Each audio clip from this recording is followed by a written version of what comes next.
Hey guys, did you know that 66% of men lose their hair by age 35? And the thing is, when you start to notice hair loss, it's too late. It's easier to keep the hair you have than replace the hair you've lost. So I ask you, do you want a bald spot to pop up, or do you want to do something about it first? You don't have to turn to weird solutions or do nothing when you can turn to medicine and science. It's 4hims.com, a one-stop shop for hair loss, skincare, and other wellness supplements for men. Hims connects you with real doctors and medical-grade solutions to treat hair loss. No waiting room, no awkward in-person doctor visits. Save hours by going to 4hims.com. Order now. My listeners get a trial month of Hims for just $5 today right now while supplies last. See the website for full details. This would cost hundreds if you went to the doctor or a pharmacy. And in this case, your products are shipped directly to your door. Go to 4hims.com/ATH. That's FORHIMS.com/ATH. 4hims.com/ATH. If you're a smoker, you know switching isn't easy. You've tried vapes and e-cigs. They just didn't deliver the satisfaction you expected. But Juul is different. It's not an e-cigarette. It's a vapor product that actually satisfies. Plus, Juul is simple to use, and there's no cigarette ash and no lingering odor. As a smoker, you expect a certain nicotine experience, right? Juul delivers. Give Juul a try. Check out JUUL.com/sports. Switch and be satisfied. Yes, you can do both. Warning, this product contains nicotine. Nicotine is an addictive chemical. 16 years ago today, a new sports debate with mysterious scoring and mute button. 3,600 episodes later, a now impeccable scoring system, immaculate mute button, and a whole new reality. Say hello to Mina Kimes, Woody Page, Sarah Spain, Clint Yates.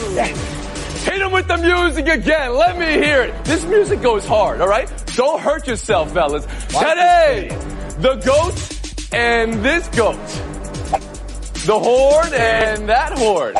The dance, this dance. Yes. And the look. Love it. The look. This is augmented reality. Get ready for the drop, people. Poor girl. Ooh, there it is. Coming for your soul. That bangs, Clint Yates. That bangs. All day. Woody, you look good in augmented reality. You look real good in augmented reality, Woody. Thank you. That's where I belong. Welcome to our new reality. Welcome home, as we say. Let's go for a walk. The thing about augmented reality, and guys, say hello to the global television audience. Global television audience, guys. What's up, kiddos? The thing about augmented reality is they're no longer just in your living room. They're peering into your soul. And check this out. This is the new mission control right here. And yes, I could still slap a mute because this is why we're here. This is the business we've chosen. But when you really need to get the attention of every panelist in the room, except no substitutes. Clinton Yates, Sarah Spain, Woody Page, trading in cheese. You've been money since you got with us, Mina Kimes, Money in the Bank. Don't grill me like that. And now for second screen viewing, where you can score the debate alongside with me or versus me, ESPN.com/ATH show right now. I was not expecting to get an arch rival today, but here we are. There's plenty more, but let's get to the first word. Here we go. I was not expecting to have to talk about the Joe Horn flip phone celebration today, but here we are. Michael Thomas's homage to Ornage in a sec. First, how this changes the conference. Also, what LA's first loss showed you. And whether the Hecker play review changed how you thought this game plays out. Mina Kimes, start with you. We're in a new reality, and you're going to answer this question. Did New Orleans prove to you the NFC goes through New Orleans? Yes, and that's why I think they're going to the Super Bowl. Look, these teams are very well matched with each other, but New Orleans prevailed for a couple of reasons. One, they have the better quarterback. If Drew Brees isn't on your short list for MVP right now, you haven't been paying attention. He's been phenomenal. He exploited the Rams' weaknesses on defenses so well last night. That's the absence of a pass rush and, to put it bluntly, Marcus Peters. Meanwhile, on the other side of the ball, the Saints' run defense has been quietly spectacular. They limited the Rams to their worst rushing performance of the season, 60 yards worse than their average, and largely held Todd Gurley in check. Yeah. That's not an outlier, Tony. They've been this good all season long, and if they keep it up, they should help that offense keep pace with any team in the NFL. Woody Page? I showed up for ATH, and I'm on the Starship Enterprise. What is happening here? Would you explain the scoring system? No, we're not explaining it. The viewers are doing that at home now. I try to go through New Orleans as much as I can. The Super Bowl is not going to go through New Orleans. It's going through Los Angeles. I'm going to say something I've said over the 17 years. Look at the schedule, guys. The Rams have a much easier schedule than the Saints. If you think about it, they're only playing 2 games the rest of the season, while the Saints are going to have to go on the road against the Cowboys, the Bengals, and the Panthers that are coming on. You telling me that they're going to survive that without losing 2 or 3? When they play at home, they're tough to beat, but they're not going to play at home in the playoffs if they get to the Rams again. Sarah Spain, did Woody convince you in any way? He convinced me he knows how to wear a suit, but that's about it. Listen, this is absolutely going through the Saints, and if you rewind the tape back to the first week of September when I was on the show, the Saints were one of my Super Bowl picks. Right. And here's why. Like Mina said, the run defense has been great, but if you look at how they actually handled Gurley in the pass as well, he only had 6 receptions for 20 yards. That means they decided who they wanted to focus on and neutralize, and it worked. And then that allowed it to be Drew Brees versus Goff, and we saw who won. They're going to be consistently aggressive under Sean Payton. We know that, and he proved himself to perhaps still be better than the 2-tour and the 2T in McVay. And they also didn't allow a sack for the second straight week, even against a team that's got Aaron Donald and a massive up front. So they proved to us that they can take the Rams' best and they can beat it. Glenn Yates. Yeah, I'm not too worried about the Bengals or the Cowboys upending anybody's season as an overall matter, of course. But for me, no, I'm not super worried about this if I'm the Rams. I mean, look, you lost to a good team. That's what happens every once in a while when you got hit in the mouth. And Mina pointed out how the Saints went after that. But overall, this is not a panic button situation. I don't think anything necessarily went super wrong outside of Marcus Peters having another bad game. And he's had up and down games all season long. He has been probably their most inconsistent player from a secondary standpoint. So look, I'm not super worried. I still believe in Sean McVay, and I still think this is the best team in the NFC, even though they just lost to the Saints. Clinton, front and center here for a second, though. Mina said this was a blueprint to beat the Rams. Do you believe the Rams were exposed in any way? No, I don't believe they were exposed. Again, Marcus Peters had a terrible game. And listen, Jared Goff passed for more yards than Drew Brees actually did. So let's not get too far out of control with what actually happened. They lost a good game. It happens all the time. Check out the Saints in the playoffs last year. But the yardage is also a byproduct of playing from behind as they were for most of the first half. Everybody's going to get in on this Michael Thomas celebration. But first, Mina Clinton face off. The Thomas celebration is the penalty he received for celebrating like Joe Horn did a decade and a half ago. Mina, I saw you were critical on Twitter, at least immediately, to celebrate like that. Deserving of a penalty? Was it even really funny? I really don't want to be this guy. I love celebrations, and the penalty, sure, if it didn't exist, I'd be all for it. However, you're playing the Rams, an offense that can score very quickly, twice. It's entirely possible. You can't spot them a first down, which is what he did. Last time I checked, they won the game. It worked out just fine anyway. And the most impressive part about all of this is that he actually found a flip phone in 2018. I have no idea where to buy any of those. And hey, if you can come up with that kind of old school technology. What do you want in? You want to address this? Go ahead, please. Sure. You know, we've already done around Joe Horn. We don't have to do phones again.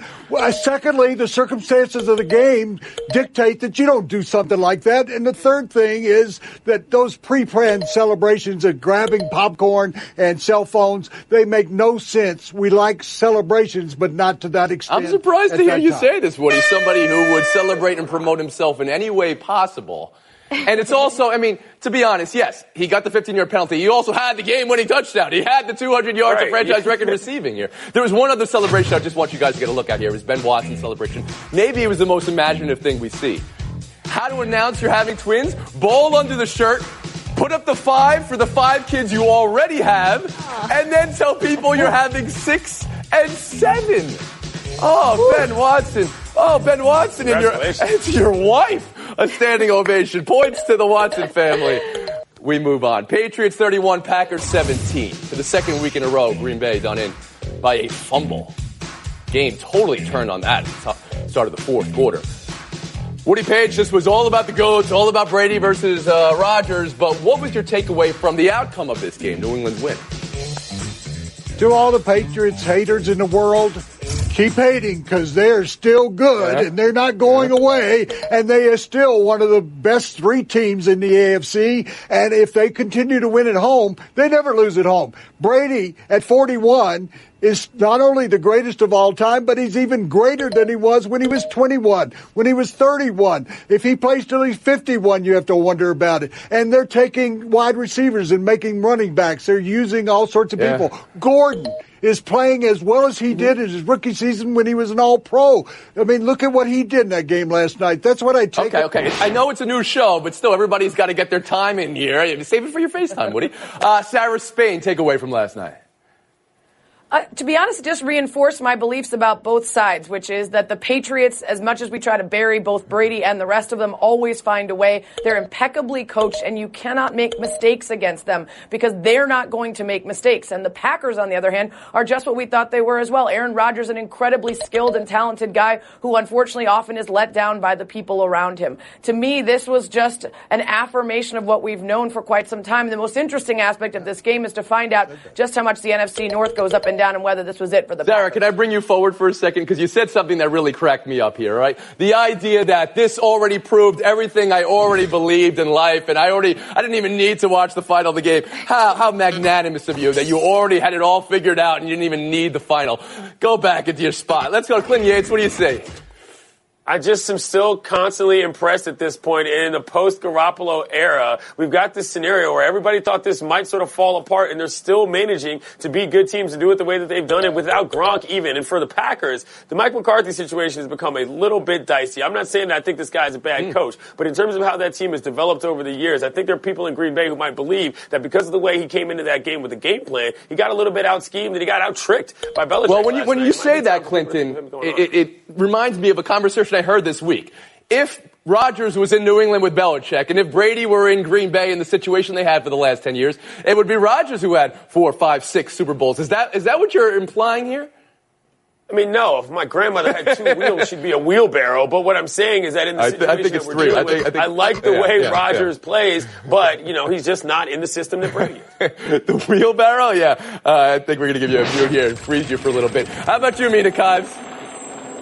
My takeaway for as much time as we spent hyping this as a GOAT v. GOAT matchup, it really wasn't about the quarterbacks. They both had good, not great games. The Patriots won because Brady benefited from a couple of things, one of which was time. Rodgers was pressured 19 times, the most of this entire season. Brady was pressured 5. In that fourth quarter, when he went 6 for 6, he wasn't pressured once. Listen to the numbers. Meanwhile, on top of that, he also benefited, as Clinton alluded to, from coaching. Those great trick plays, the Edelman pass, the fake screen that went to Gordon. Can you honestly imagine that happening in Green Bay under Mike McCarthy? And it proved to be, aside from the fumble, I think the difference in this game. Anybody see what happened there? Mina went to the stats here, and she turned into Zach Galifianakis from The Hangover all of a sudden. Let's get a face-off. Woody Page, Sarah Spain, come forward for a second. Are the Patriots proving to be class of AFC again, or are you on the Chiefs bandwagon? Still on the Chiefs bandwagon, I think is what. Woody, you're at the Chiefs red. Go ahead. If you're scoring at home, get ready to give me some points. I hope that Sarah doesn't pull a hamstring getting on that Chiefs bandwagon. The Chiefs still are going to have that home field advantage at the end of the season, so I'm not leaving them now.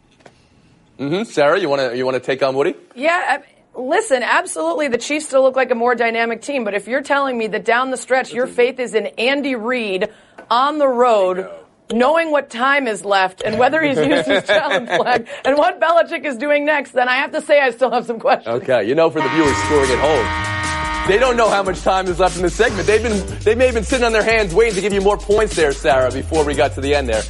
But that was our horn. We're taking a break right here. Look at the scores. Mina Kimes leading the way for all those scoring at home at ESPN.com, ATH. Keep me honest, but I think we got this one right. You tell me what we did. And for all those scoring at home, just in general, congratulations.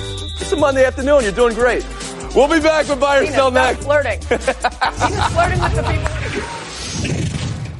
I think smoking always affected my daily life because I was a closet smoker. It really sort of controlled my entire day. My boss is the one that recommended Juul, so I decided to give it a try. You don't get any of the odor of smoking. There's no ash all over your car. I would say give it a try. Get the flavor and satisfaction of smoking without the mess of cigarette ash or lingering odor. Switch to Juul. Check out JUUL.com/sports. If you don't smoke or vape, don't start. Warning, this product contains nicotine. Nicotine is an addictive chemical. Welcome back to Around the Horn, brought to you by Chase. Coming to you from the Seaport District at Pier 17.